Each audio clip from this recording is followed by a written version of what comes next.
खानुको बात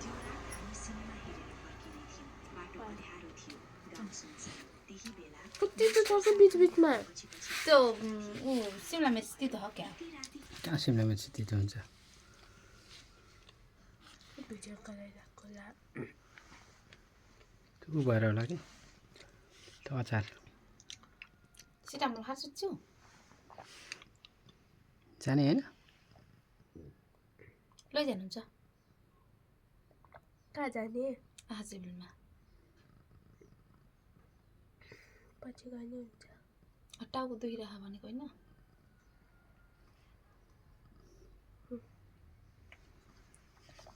दबाई खाने हो र दबाई त अहिले खाने होइन अहिले खाने हो त्यो दिन नै एउटा खाने हुन्न भनेर त फेरि त्यो दिन त्यो कानले बाहिरबाट बाहिरबाट मात्रै हो भित्रबाट सेतो हो त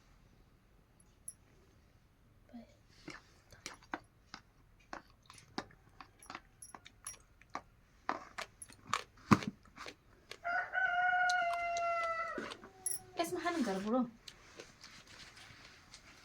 यो फालेर माझौँ हुन्छ